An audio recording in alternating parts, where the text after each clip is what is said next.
Hey everyone, today I'm going to be talking to you about two questions that really made me reflect on how leadership and communication show up in my real life experiences. I'll be sharing my thoughts on a recent job interview that I had, and then I'll talk about the career goals that I've set for myself and what motivates me to keep going. Throughout, I'll be using leadership concepts from our course and citing the textbook pages where those ideas came from. So, how effective was the interviewer in my last job interview? I recently had a job interview for an HVAC company, and honestly, the interviewer's approach wasn't very effective. Reason being, he asked questions that were really surface level, like, where do you see yourself in 5 years, or tell me about yourself. And while those are fine, they didn't help him understand what I actually know or how I think problems in real world situations. If the interviewer had used situational leadership theory, which is explained on page 254 of our textbook, the conversation could have gone a lot differently. This theory says that leaders should adjust their communication style based on who they're interacting with.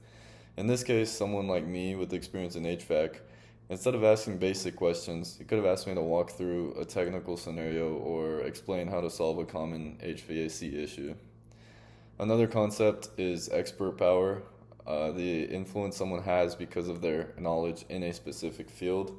This is described in page 249 of our textbook. The interviewer didn't show much expertise or a deep understanding of HVAC, and because of that, it felt like he couldn't effectively evaluate my skills or even have a meaningful conversation about the role. And finally, if he had taken more of a transformational leadership approach, which is defined on page 255 of our textbook, he could have motivated me by sharing a bigger vision, like where the company is heading or how I might grow with the team. That kind of leadership really builds real connection and inspires people. So, overall, better leadership communication, using ideas like situational leadership theory, expert power, and a transformational mindset would have made the interview way more effective and engaging for the both of us. In terms of question four, what career goals have you set and what motivates you?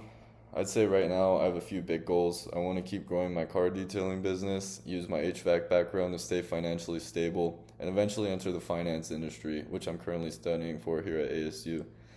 What really motivates me is personal growth and independence. I want to build something that lasts and but also be able to keep learning and becoming a better version of myself and kind of be a jack of all trades, if you will. And I think leadership has played a big role in that and will continue to do so.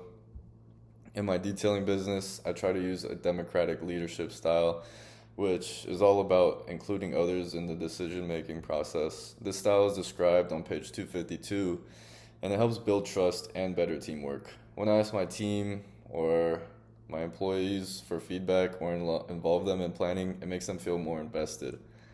But sometimes I have to switch to an authoritative style, also found on page 252. This is when the leader makes decisions quickly and directly with little input from the employees or staff.